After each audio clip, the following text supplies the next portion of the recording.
Why is there medical junk outside your house? Barked a woman in a designer tracksuit, waving her phone like a badge. She was glaring at the portable oxygen system that kept my daughter, Maya, alive during a citywide blackout. She clearly had no clue I used to lead rescue operations in the Special Forces. One wrong twitch, and her phone would have ended up in the flower bed, along with her pride.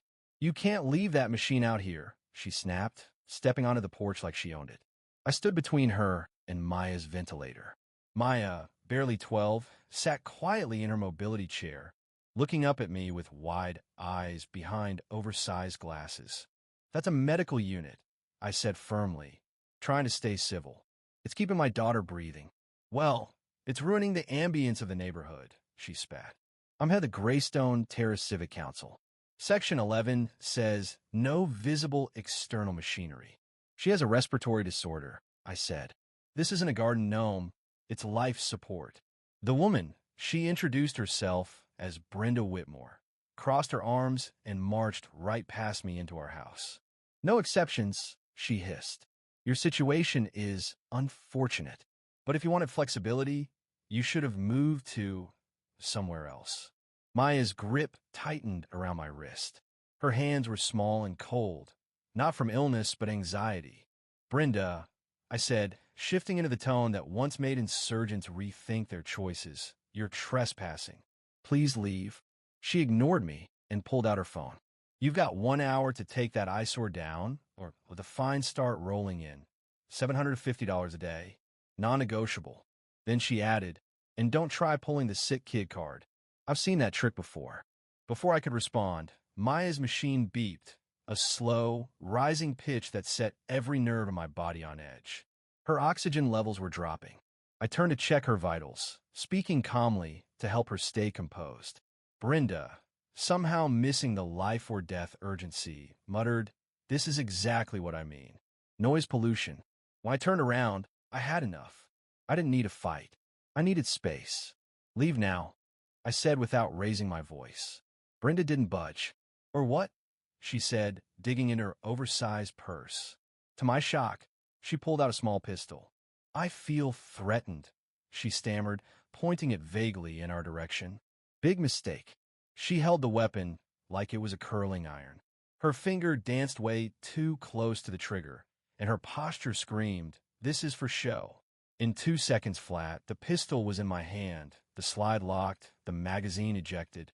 Brenda didn't even see the move, just felt her wrist twisted gently but immovably. "I'm calling the police," she shrieked. "You won't let them know," I said evenly, "that you just waved a firearm in front of a child hooked to a breathing machine." I asked Maya, "Can you reach your phone?" She did. Brave as ever, she tapped the emergency button. "There's a lady with a gun in our house. Dad's keeping us safe." By the time officers arrived, Brenda had alternated between shouting about her husband's political connections and trying to justify her gun as just for protection. But her story didn't go far. The cops recognized me. One of them asked, "Captain Eli Brooks?" "From Task Force Rainstorm." I gave a slight nod. No need to explain. Brenda's attitude crumbled the moment she was handcuffed. The police listened carefully as I laid out the facts. Trespassing, illegal brandishing of a weapon, and reckless endangerment of a medically fragile child. "My husband's on the city council," she muttered as they walked her to the squad car. "Ma'am," one officer replied flatly, "he'll probably want to hear this story straight from you." The fallout was quick. Brenda's husband filed for an emergency separation after learning this wasn't her first incident.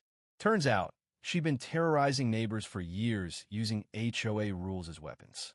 3 days after the confrontation, a group of residents showed up at our door with casseroles, lawn chairs, and apologies. An elderly man named Walter admitted, "We were scared of her. I should have spoken up." Others shared how Brenda had forced families to hide ramps or park disability vans around the corner.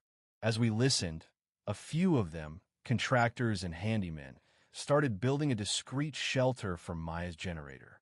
"It's technically a planter box," one of them winked. Within days, the community had mobilized.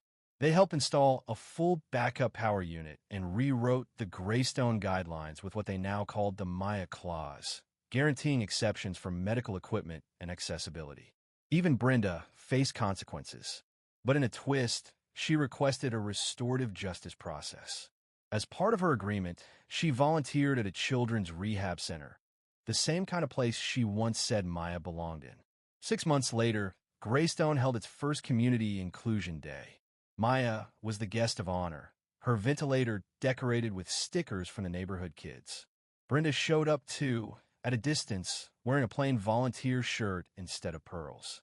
She didn't say anything, didn't push boundaries, just nodded.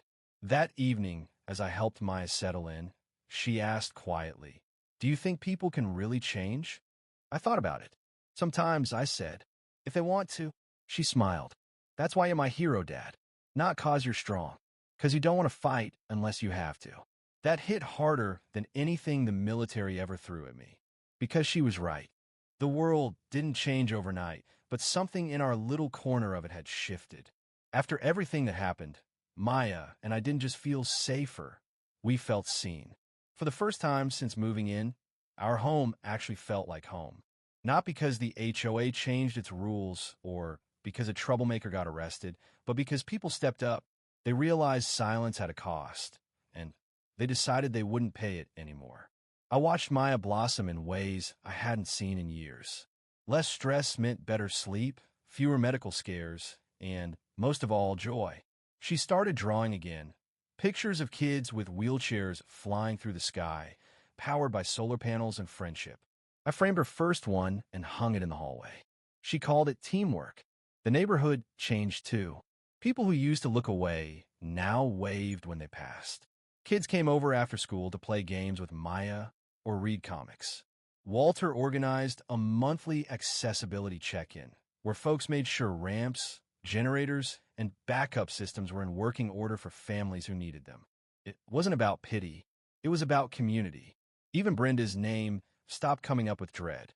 For what I heard, she stuck with her volunteer work, quietly showing up each week to help feed, clean, and listen. She never asked for forgiveness, and maybe that was her way of trying to earn it. One afternoon, Maya and I sat on the porch while the sun dipped behind the trees. She looked stronger, calmer, her chest rising and falling in rhythm with the gentle hum of her ventilator. She turned to me and said, "You know what I think, Dad?" "What's that?" "I think people need reminders. That kindness matters.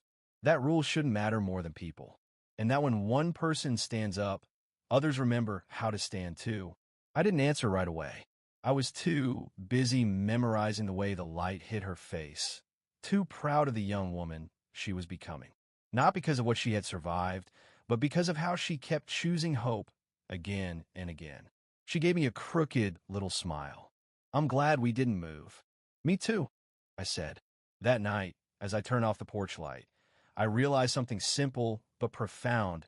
Strength isn't just in muscle, rank, or how fast you can disarm someone. Sometimes it's in patience, in staying, in showing up over and over for the people who need you most. And in the quiet between storms, that's the kind of strength that truly builds a home.